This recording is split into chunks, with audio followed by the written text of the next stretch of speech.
Hello guys, welcome back. Our next point is fluids at rest position. जो fluids रहते हैं वो rest position में उनकी कौन सी प्रॉपर्टीज़ रहती है वो अभी हम लोग को देखना है. The branch of physics which deals with the properties of fluids at rest is called as hydrostatics. Guys ये जो फ्लूइड्स जो रहते हैं जो कि रेस्ट पोजीशन में रहते हैं वहाँ पर हाइड्रोस्टैटिक प्रेशर रहता है. मतलब कि जो प्रेशर वहाँ पर अप्लाई होता है तो फिर एक्ट होता है वो हाइड्रोस्टैटिक कॉम्बिनेशन रहता है. तो हाइड्रोस्टैटिक क्या रहता है? तो branch of physics which deals with the properties of fluids at rest. In next few sections we will consider some of the properties of the fluids at rest position. मतलब हम लोग धीरे धीरे करके फ्लूइड्स का जो भी रेस्ट पोजीशन में अलग अलग टाइप्स आने वाले हैं प्रेशर के वो हम लोग देखेंगे. It may be pressure at horizontal, it may be pressure at vertical. मतलब जो आप लोगों का फ्लूइड होगा वो वर्टिकली जा रहा है, हॉरिजॉन्टली जा रहा है, उसका कैसे अपीयरेंस है उसके ऊपर ये सारी चीज़ें डिपेंड करेंगी. इस चीज़ के लिए हम लोग को सबसे पहले देखना है प्रेशर. तो फ्लूइड प्रेशर क्या रहता है guys? What is fluid? A fluid is any substance that has no definite shape and can flow. आप लोगों ने कल देखा होगा जैसे कि मैंने एक्सप्लेन किया आप लोगों को पहले वाले वीडियो में. फ्लूइड क्या रहता है? तो ऐसा कोई भी सब्सटेंस जिसको कोई भी शेप नहीं रहता है एंड विच कैन फ्लो. मतलब जो फ्लो हो सकता है ऐसा कोई भी substance. It may be liquid. Okay, then pressure in fluids. The height or depth of the fluid helps determine the pressure in the fluid. Fluid की जितनी हाइट है उसकी डेप्थ कितनी है, उसने कितना एरिया कंज्यूम किया हुआ है उसके ऊपर उसका प्रेशर डिपेंड करता है. Pressure in fluids increases with the depth. जो प्रेशर रहता है फ्लूइड्स का जैसे जैसे उनकी डेप्थ बढ़ती है उनका प्रेशर इंक्रीज़ होता जाता है. क्यों? क्योंकि डेप्थ बढ़ेगी तो ऑब्वियसली वेट जो रहेगा किसका? फ्लूइड्स का, वो ज़्यादा रहेगा. Right. Fluids exert pressure in all directions on an object. Fluids जो रहते हैं वो जिस भी कंटेनर में जाते हैं उस कंटेनर में जाने के बाद वो ऑल ओवर द कंटेनर या तो फिर all over the object pressure apply होता है. मतलब कि हर एक डायरेक्शन में वो अपना प्रेशर पुटअप करते हैं. ओके, ये सारी चीज़, ये जो तीन चीज़ें हैं यहाँ पर आप लोगों को वो इम्पॉर्टेंट है. नॉर्मली जो आप लोगों का प्रेशर रहता है वो कैसे मेजर करते हैं? तो फोर्स अपॉन एरिया, इस फॉर्मूला से आप लोग उसको लेते हो. ओके, अभी गाइस अगर आप लोग ये एक एग्जांपल देखते हो, यहाँ पर दो कंटेनर से, एक छोटा कंटेनर है एक बड़ा कंटेनर है. बड़े कंटेनर में मैंने वाटर या तो फिर लिक्विड लिया हुआ है. उसमें अगर मैं कोई भी एक चीज़ डालती हूँ जो कि बहुत ज़्यादा हेवी है तो क्या होगा? वाटर लेवल जो है वो ऊपर आ जाएगी. राइट. वाटर लेवल ऊपर आ जाने की वजह से क्या होगा? वहाँ पर जो होल है वहाँ से जो भी वाटर है वो नीचे गिरेगा और वो नीचे का जो दूसरा कंटेनर है उसमें पुटअप किया जाएगा. ये क्यों होगा? तो जो बड़ा वाला कंटेनर है उसमें मैंने हेवी वेट वाला ऑब्जेक्ट पुटअप किया हुआ है. उसकी वजह से क्या होगा कि डेंसिटी जो है वाटर की वो बढ़ जाएगी और उसकी वजह से जो वाटर है जो एक्सट्रैक्ट हुआ जो भी वाटर रहेगा वो आप लोगों का दूसरे वाले कंटेनर में आ जाता है. गाइज आप लोग ये एक फिगर देख सकते हो. यहाँ पर अगर हम लोग प्रेशर कैलकुलेट करना है हम लोगों को वाटर का या तो फिर किसी भी फ्लूइड का. ओके, यहाँ पर वाटर मतलब एक फ्लूइड ऐसा कंसिडर कीजिए. यहाँ पर P1 हाईएस्ट लेवल के लिए वाटर प्रेशर है या तो फिर फ्लूइड प्रेशर है और P2 आप लोगों का लोवेस्ट लेवल के लिए फ्लूइड प्रेशर है. जब आप दोनों का भी प्रेशर डिफरेंस लोगे तब आप लोगों को पता चलेगा कि at that some specific height कितना प्रेशर रहेगा. राइट. यहाँ पर P1 और P2 के बीच में का डिस्टेंस कितना लिया हुआ है? तो स्मॉल h लिया हुआ है. गाइज जैसे मैंने आप लोगों को बताया कि प्रेशर आप लोग कैसे कैलकुलेट करोगे? तो फोर्स अपॉन एरिया के फॉर्म में कैलकुलेट करोगे. Right. So force upon area कैसे आएगा? यहाँ पर आप लोग देख सकते हो कोई भी एक फ्लूइड है. ओके, जिसमें मैंने जो भी एक कंटेनर है, स्क्वायर बॉक्स है, वो पुटअप किया हुआ है. उसका जो वेट रहेगा वही आप लोगों का यहाँ पर फोर्स रहेगा. राइट. और फोर्स कितने एरिया के ऊपर जा रहा है वो मतलब आप लोगों का प्रेशर रहेगा. So pressure is nothing but the force per unit area. Okay, जो कि आप लोग को इस फिगर से क्लियर होता है। गाइस अभी हाइड्रोस्टैटिक्स क्या रहता है या तो फिर हाइड्रोलिक प्रेशर क्या रहता है। गाइस आप लोग फिगर में देख सकते हो, यहाँ पर एक ट्यूब है, ट्यूब के अंदर लिक्विड है, मतलब कि फ्लूइड है। उसके एक साइड मैंने वो ट्यूब ऐसी है कि एक साइड में जो है वो लोड लगाया हुआ है और दूसरे साइड में प्रेशर रहेगा। ओके, मतलब उसको मैं पुश कर सकती हूँ, उसको नीचे ढकेल सकती हूँ। ठीक है, तो मैं क्या करूँगी, इस साइड पिस्टन के जैसी चीज़ लगाई हुई है लेफ़्ट साइड में, जो कि मैं उसको नीचे दबाऊँगी, प्रेशर दूँगी, तो क्या होगा, जो रेड कलर का है वो लिक्विड है, फ्लूइड है, वो इस तरफ ढकेला जाएगा, मतलब राइट साइड में जाएगा। राइट साइड में जाने के बाद में क्या होगा, तो आप लोगों का जो लोड है वो ऊपर की तरफ ढकेला जाएगा। उसको ही क्या कहते हैं, तो हाइड्रोलिक प्रेशर कहते हैं। ये जो सिस्टम है ये बहुत सी जगह पे यूज़ की जाती है, जैसे कि आप लोगों का ब्रेकिंग सिस्टम रहती है, देन आप लोगों का पिस्टन रहता है इंजन्स में, बाइक का इंजन, गाड़ी का कोई भी इंजन जब रहता है उसमें हाइड्रोलिक प्रेशर ही ज़्यादातर यूज़ किया जाता है। गाइस अभी ये जो सिस्टम है हाइड्रोलिक प्रेशर की, इसमें क्या होता है, इसका एडवांटेज क्या रहता है, तो आप छोटा सा भी अगर फोर्स अप्लाई करते हो तो दूसरी साइड में आप लोगों को बहुत ही ज़्यादा लार्ज फोर्स जो है वो प्रोड्यूस करके मिलता है। यही रहता है हाइड्रोलिक सिस्टम का एडवांटेज। मतलब जैसे कि आप इस फिगर में देख सकते हो, लेफ़्ट साइड में स्मॉल फोर्स अप्लाइड जो है, मतलब मैंने छोटा सा फोर्स लगाया, ज़्यादा कुछ नहीं, लेकिन वो लिक्विड के थ्रू आप लोगों को लिक्विड की डेंसिटी, उसका इंटरनल फोर्स उसमें ऐड होके आप लोगों को लार्ज फोर्स मिलेगा। उसका ही और एक एग्जांपल है गाइस, यहाँ पर आप लोग देख सकते हो application of the hydraulic pressure में, कि एक पिस्टन है वो 1 स्क्वायर सेंटीमीटर का एरिया है जिसका, और उसके ऊपर कितना फोर्स अप्लाई हो रहा है, तो 1 न्यूटन का, जो कि लेफ़्ट साइड में है, आप लोगों को फिगर के लेफ़्ट साइड में दिखाई दे रहा होगा। 1 न्यूटन का प्रेशर अप्लाई हो रहा है। ठीक है, न्यूटन जो है वो फोर्स का यूनिट रहता है।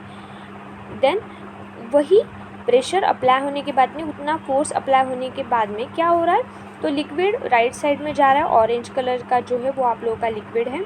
लिक्विड और राइट साइड में जाने के बाद में क्या हो रहा है कि आप लोगों को ऐसा फोर्स मिल रहा है कि जो ज़्यादा से ज़्यादा पावरफुल हो। मतलब 1 न्यूटन फोर्स लगाने के बाद में आप लोगों को 50 न्यूटन का फोर्स यहाँ पर मिल रहा है।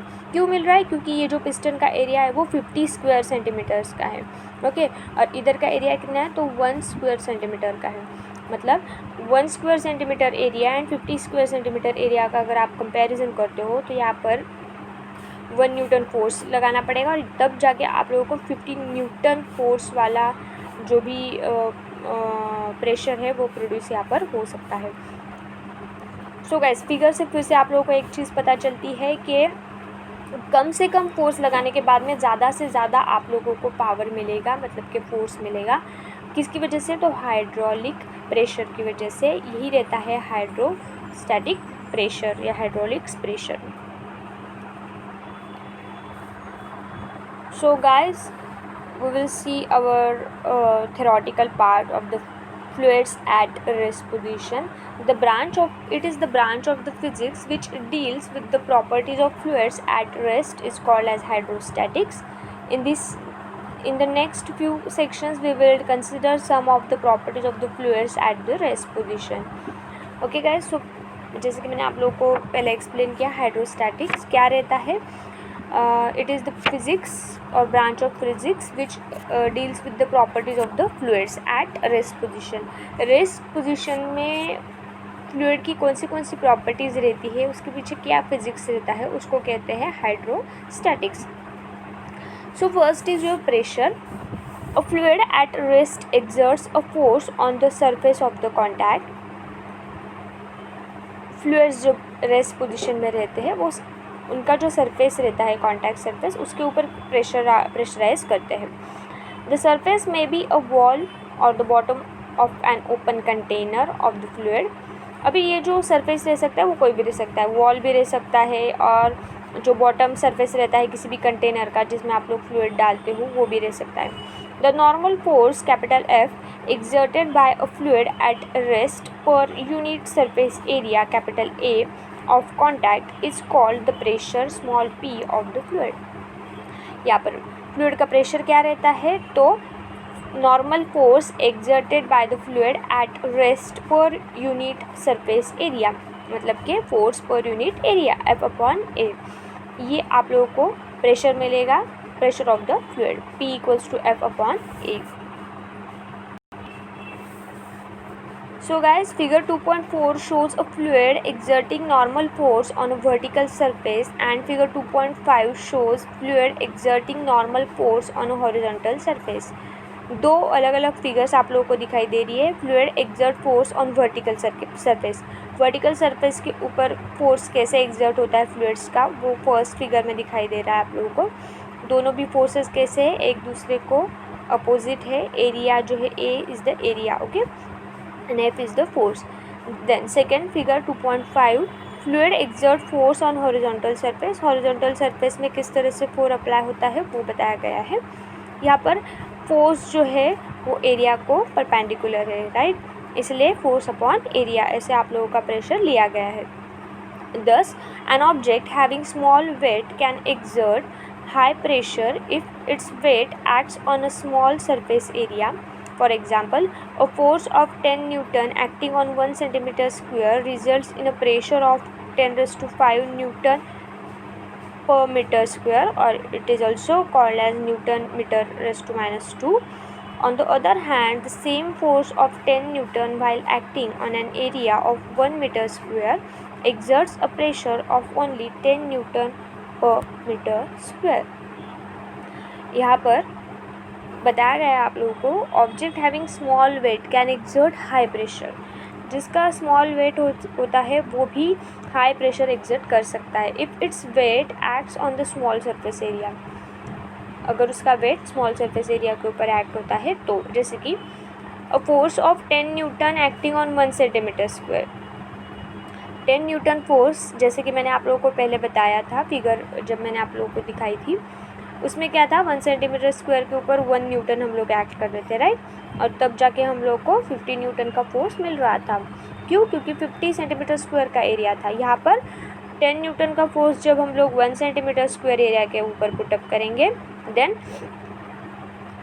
On the other hand the same force of 10 newton while acting on an area 1 meter square exert a pressure of only 10 Newton per meter square. दूसरी तरफ अगर 10 न्यूटन का फोर्स अगर आप 1 मीटर स्क्वायर एरिया के ऊपर लगाते हो तो आप लोगों को 10 न्यूटन पर मीटर स्क्वायर इतना फोर्स आप लोगों को दूसरी तरफ मिलेगा. लेकिन यहाँ पर एरिया जो है वो अलग अलग है. पहले इसमें सेंटीमीटर स्क्वायर एरिया था, यहाँ पर मीटर स्क्वायर एरिया है.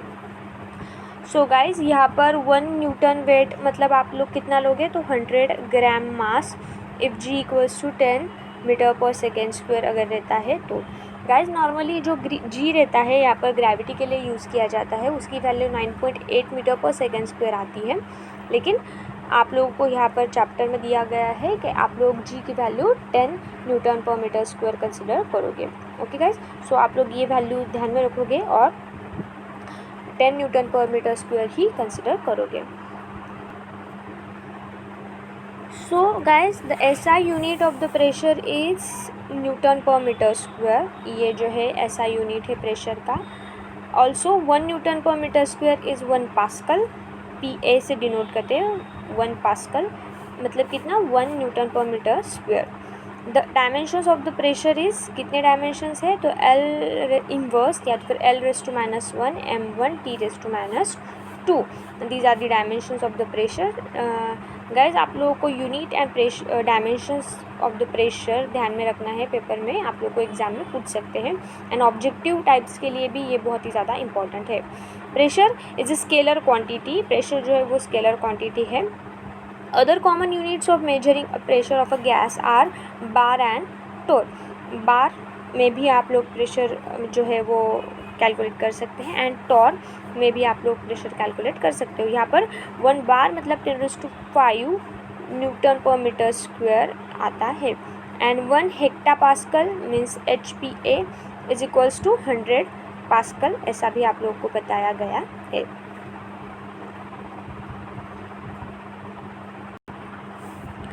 सो गाइस, ये जो थे ये आप लोगों के प्रेशर के यूनिट एंड डायमेंशंस थे। एंड ऑल्सो प्रेशर जो है वो बार एंड टॉर में भी मेजर करते हैं, ये चीज़ भी आप लोगों को ध्यान में रखनी है।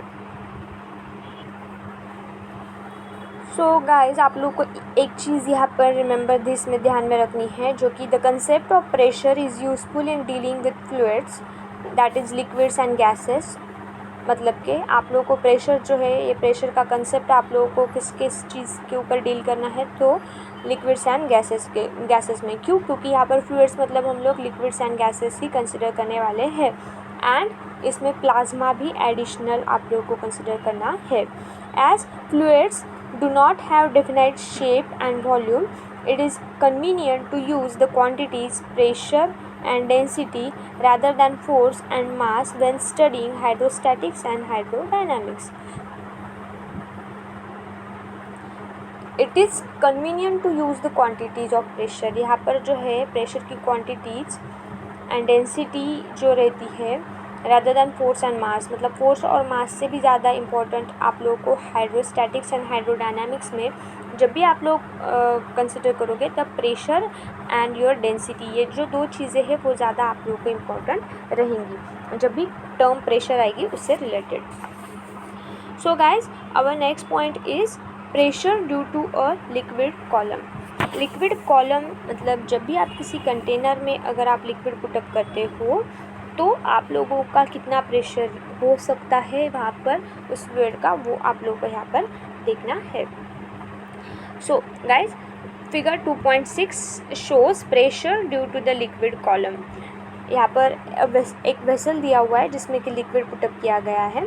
A vessel is filled with a liquid. Let us calculate the pressure exerted bye an imaginary cylinder of cross sectional area capital A inside the container। Guys, यहाँ पर ऐसा कंसिडर किया गया है, let us calculate the pressure exerted by an imaginary cylinder of cross sectional area capital A inside the container। ऐसा consider किया गया है कि यहाँ पर एक इमेजिनरी सिलेंडर है जो कि आप लोग उस जो भी लिक्विड का आप लोगों का कंटेनर है उसमें पुटअप करते हो, जिसका एरिया जो है वो कैपिटल A दिया गया है। Let the density of the fluid be rho. जो फ्लूइड है उसका डेंसिटी रो दिया हुआ है। And the height of the imaginary cylinder be small h। और जो इमेजिनरी सिलेंडर है उसका हाइट कितना दिया हुआ है, तो स्मॉल h उसका हाइट दिया हुआ है, एज शोन इन फिगर 2.6, जैसे कि आप लोग फिगर में देख सकते हो। The liquid column exerts a force capital F is equals to m into g. यहाँ पर फोर्स मतलब क्या कंसिडर किया गया है, तो वेट। वेट मतलब ही क्या, तो mass into gravity that is mg, which is its weight on the bottom of the cylinder. यहाँ पर लिक्विड कॉलम का वेट कितना है, तो mg है, जो कि बॉटम ऑफ द सिलेंडर के ऊपर आप लोगों को एक्ट हो रहा है। This force acts in the downward direction. यहाँ पर फोर्स कैसे एक्ट होगा, तो ऑब्वियसली वेट है तो वो डाउनवर्ड पोजीशन में ही हमेशा आप लोगों का जाता है because of the gravity. Therefore the pressure P exerted by the liquid column on the bottom of the cylinder is, तो प्रेशर क्या मिलेगा, P is equals to F upon A। ये आप लोगों को किससे मिला है, तो हाइड्रोलिक प्रेशर के फॉर्मूला से, force per unit area F upon A। And that's why F की जगह पे आप लोग क्या पुटअप करोगे, तो m इंटू जी पुटअप करोगे। देयरफॉर आप लोगों को क्या मिलेगा, आप लोगों को यहाँ पर क्या मिलेगा, P equals to F upon A। F की जगह पे आप पुटअप करोगे वेट का formula that is F equals to W equals to m into g. Therefore P equals to mg upon A। Now small m is equals to volume of the cylinder into density of the liquid. Mass कैसे निकालते हैं हम लोग, यहाँ पर मास किसका निकालना है आप लोगों को, तो जो इमेजिनरी सिलेंडर है उसका मास निकालना है, राइट। तो मास मतलब volume into density, right. Therefore volume of the cylinder कितना आएगा, तो AH मतलब कि area into height into your density. Density of the liquid क्या है यहाँ पर, तो डेंसिटी जो है वो रो से डिनोट करते हैं, इसलिए रो लिया हुआ है। रो मतलब आप लोग का यहाँ पर साइन दिखाई दे रहा है सर्कुलर, एंड जो लेफ्ट साइड में एक स्ट्रेट लाइन रहता है वो रहता है आप लोगों का rho. So AH rho is your mass. So M की जगह पे हम लोग पुटअप करेंगे AH rho into G divided by capital A. Therefore P equals to AH rho into G upon capital A. So A get cancel in denominator and numerator, दोनों के बीच में का जो A है वो कैंसिल आउट हो जाएगा. तो P इक्वल्स टू क्या मिलेगा हम लोग को, H रो G, जो कि इक्वेशन नंबर 2.2 हम लोग को मिला है. So pressure in terms of density and gravity and your height. Thus, the pressure P due to the liquid of density rho at rest position and at depth small h below the free surface is H rho G. Note that the pressure does not depend on the area of the imaginary cylinder used to derive the expression. यहाँ पर जो है वो आप लोगों का जो pressure है वो डिपेंड नहीं करता है एरिया के ऊपर, विच इज़ इमेजिनरी सिलेंडर का जो भी एरिया है उसके ऊपर जो आप लोगों का प्रेशर है वो डिपेंड नहीं करेगा. क्यों? क्योंकि आप लोगों के फार्मूला में A आ रहा है क्या, लास्ट वाला जो स्टैंडर्डाइज फार्मूला है प्रेशर का H रो G वाला, उसमें एरिया नहीं है. इसका मतलब क्या कि प्रेशर जो है वो हाइट के ऊपर डिपेंड करेगा, डेंसिटी के ऊपर डिपेंड करेगा एंड ग्रेविटी के ऊपर डिपेंड करेगा. Okay, but not on the area of the imaginary cylinder. Okay guys, next you have to remember this. As P equals to H rho G, the pressure exerted by a fluid at rest is independent of the shape and size of the container.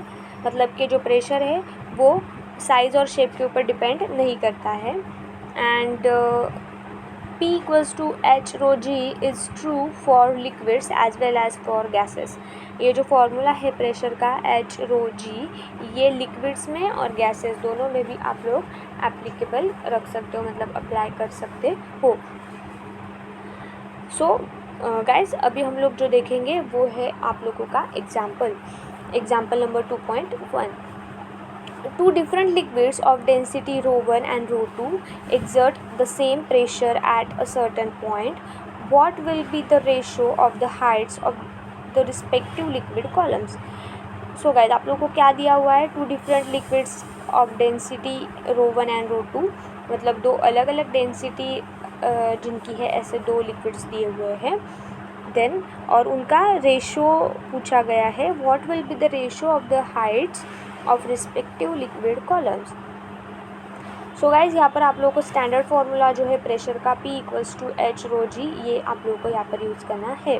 So solution में देखिए, let H1 be the height of the liquid of the density rho 1, then the pressure exerted by the liquid of density rho 1 is P1, that is equals to H1 rho 1 into G. मतलब दो अलग अलग liquids है. Suppose one liquid जो है first liquid, उसको numbering देते हैं 1, इसलिए H1 जो होगा फर्स्ट लिक्विड का हाइट होगा और डेंसिटी जो होगा रो 1 वो फर्स्ट वाले का होगा, और सेम प्रेशर P1 क्या आएगा, तो फर्स्ट वाले का प्रेशर आएगा. सेम वैसे ही सेकंड, मतलब सेकंड नंबर का जो लिक्विड रहेगा उसके लिए 2 नंबर कंसिडर करेंगे. H2 will be the height of the liquid of the density rho 2, जो है सेकेंड नंबर का डेंसिटी रहेगा. तो प्रेशर क्या मिलेगा, then the pressure exerted by the liquid of density rho 2 is P2 equals to H2 rho 2 into G. Now both liquids exert the same pressure. अब दोनों के दोनों जो लिक्विड्स है वो सेम प्रेशर एक्सर्ट करते हैं. Therefore we can write P1 is equals to P2. इसलिए हम लोग क्या लिख सकते हैं, जो P1 इक्वल्स टू P2 हम लोग लिख सकते हैं. अगर दोनों भी इक्वल है तो हम लोग उनके जो फार्मूलाज के हम लोग को वैल्यूज़ मिली है वो भी इक्वल में लिख सकते हैं. इसलिए H1 rho 1 G is equals to H2 rho 2 into G. अगर G सेम है तो दोनों साइड का कैंसिल आउट हो जाएगा. तो क्या मिलेगा, ratio H1 upon H2 is equals to rho 2 upon rho 1. This will be the ratio of the heights of the respective liquid columns. Okay guys, ये बहुत ही important example है और इस example के जैसे आप लोगों के बहुत सारे examples और भी पूछ सकते हैं. Okay, now we will see our second example. Okay guys, so our next example is example number 2.2. A swimmer is swimming in a swimming pool at 6 मीटर below the surface of the water. जो swimmer है वो swimming कर रहा है एक swimming pool में जो कि 6 मीटर below the surface of the water है. ओके, वाटर लेवल के 6 मीटर नीचे वो स्विमर है. Calculate the pressure on the swimmer due to the water above. यहाँ पर हम लोग को क्या कैलकुलेट करना है? तो प्रेशर कैलकुलेट करना है on the swimmer due to the water above. Water जो भी स्विमर के ऊपर जितना वाटर है उसका कितना प्रेशर उस स्विमर के ऊपर है वो हम लोग को कैलकुलेट करना है. यहाँ पर आप लोग को डेंसिटी ऑफ द वाटर दिया गया है 1000 kg per meter cube. Density का जो यूनिट रहता है वो kg पर मीटर क्यूब रहता है. एंड जी की वैल्यू दी हुई है 9.8 मीटर पर सेकेंड स्क्वायर, जो कि पहले एग्जांपल में हम लोगों ने 10 ली थी. यहाँ पर वही वैल्यू आप लोगों को 9.8 मीटर पर सेकेंड स्क्वायर ऐसा कंसिडर करने को बोला गया है. सो सॉल्यूशन देखते हैं. सॉल्यूशन में देखिए गाइस, गिवन आप लोगों को ऑलरेडी पता है, डेंसिटी दिया हुआ है और जी दिया हुआ है. देन आप लोगों को हाइट दी हुई है. जो स्विमर है वो पानी के कितने नीचे है? तो 6 मीटर बिलो है, इसलिए हाइट मतलब h इज इक्वल्स टू कितना है? तो 6 meters. Rho is equals to 1000 kg per meter cube. G equals to 9.8 meter per second square.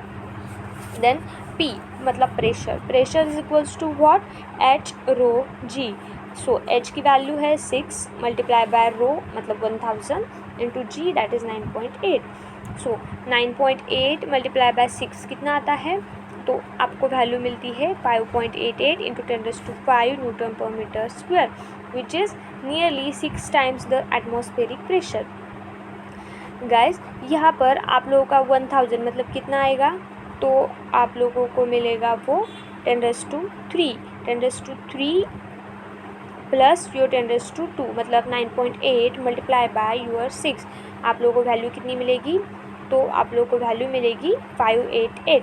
So 588 multiply by your, अगर आप लोगों को न्यूटन पर मीटर स्क्वायर में करना है तो आप लोगों को 10⁵ से उसको मल्टीप्लाई करना पड़ेगा. सो 10⁵ प्लस योर 10⁵ मतलब 10⁵5. 5.88 into 10⁵ newton per metre square, ये वैल्यू आप लोगों को मिलेगी किसकी? तो P की मतलब प्रेशर की, विच is nearly 6 times the atmospheric pressure, जो कि एटमॉस्फेरिक प्रेशर के 6 टाइम्स ज़्यादा है. सो गाइस ऐसे आप लोगों को ये जो एग्जांपल है ये ख़त्म हो गया आप लोगों का. आप लोगों को इसी फार्मूला से, प्रेशर के फार्मूला से P is equals to H rho G, या तो फिर आप लोग उसको रो G H जैसे भी चाहो प्रोनाउंस कर सकते हो या तो पुटअप कर सकते हो. लेकिन pressure in terms of height, density and gravity इस फार्मूला से आप लोग कैलकुलेट कर सकते हो. और इस फार्मूला पे आप लोगों को बहुत सारे क्वेश्चंस और एग्जांपल्स आप लोगों को पूछे जा सकते हैं एग्ज़ाम में. Okay guys. Guys our next point is atmospheric pressure. Atmospheric pressure क्या होता है? जैसे कि आप लोग का रूम टेम्परेचर रहता है, एटमॉस्फेरिक टेम्परेचर रहता है, वैसे ही आप लोग का एटमॉस्फेरिक प्रेशर भी एक है जो कि आप लोग कंसिडर करते हो. जैसे कि नॉर्मल टेम्परेचर प्रेशर आप लोग कंसिडर करते हो, वैसे यहाँ पर एटमॉस्फेरिक प्रेशर क्या है वो आप लोग को देखना है. So we will see it. Earth's atmosphere is made up of a fluid namely air. Earth का जो एटमॉस्फेयर है वो नॉर्मली एक चीज़ की वजह से बना है जो कि एयर की वजह से. It exerts a downward force due to its weight. Air का जो वेट रहता है उसकी वजह से आप लोग को डाउनवर्ड फोर्स अप्लाई होता है. The pressure due to this force is called atmospheric pressure. ये जो एयर का प्रेशर होता है बिकॉज ऑफ दिस फोर्स उसको ही कहते हैं atmospheric pressure. Thus, at any point, the atmospheric pressure is the weight of a column of air of unit cross section starting from that point and extending to the top of the atmosphere. यहाँ पर इसी वजह से जो आप लोग का atmospheric pressure है ये ऐसा वेट है जो कि एक एयर कॉलम के ऊपर एक्ट होता है ऑफ यूनिट क्रॉस सेक्शन, जिसका क्रॉस सेक्शन वैल्यू क्या है? तो 1 यूनिट है. Starting from the point and extending to the top of the atmosphere, जो कि कहाँ तक जाएगा? तो टॉप ऑफ द एटमॉस्फेयर तक रहता है. Clearly the atmospheric pressure is highest at the surface of the earth. जैसे जैसे आप अर्थ के हाइट हाईएस्ट पोजीशन पे जाओगे वहाँ पर आप लोगों को एटमॉस्फेरिक प्रेशर हाई मिलेगा. At the sea level and decrease as we go above the surface as the height of the column of air above decreases. जैसे कि sea level and at sea level and decreases as we go above the surface as the height of the column of air above decreases. The atmospheric pressure at sea level is called as normal atmospheric pressure. C level को हम लोग जो pressure consider करते हैं atmospheric pressure, उसको normal atmospheric pressure consider किया जाता है. The density of air in the atmosphere decreases with increasing height. आप लोगों का जो एयर का डेंसिटी रहता है वो जैसे जैसे आप लोगों का एटमॉस्फेयर या तो फिर जो हाइट है वो बढ़ती है, आप लोग का डेंसिटी जो है वो डिक्रीज़ होता है. And becomes negligible beyond a height of about 8 kilometres. और जैसे 8 किलोमीटर के अबो अगर आप लोग जाते हो तो वो निग्लिजिबल हो जाता है. So that the height of air column producing atmospheric pressure at sea level can be taken to be 8 kilometers. इसलिए जब भी आप लोग हाइट कंसिडर करते हो एट सी लेवल, वो कितना कंसिडर किया जाता है, तो 8 किलोमीटर्स कंसिडर किया जाता है. The region where gas pressure is less than the atmospheric pressure is called vacuum. Gas pressure जो है वो कम होता है as compare to atmospheric pressure, उसको कहते हैं वैक्यूम. परफेक्ट और absolute vacuum is when no matter, that is no atoms और मोलिक्यूल्स आर प्रेजेंट. ऐसा कब होता है? परफेक्ट वैक्यूम या तो फिर एब्सोल्यूट वैक्यूम भी उसको कंसिडर किया जाता है. ये कब होता है? जबकि नो मैटर मतलब कोई भी एटम्स और मोलिक्यूल्स वहाँ पर प्रेजेंट नहीं होते हैं. Usually, vacuum refers to conditions when the gas pressure is considerably smaller than the atmospheric pressure.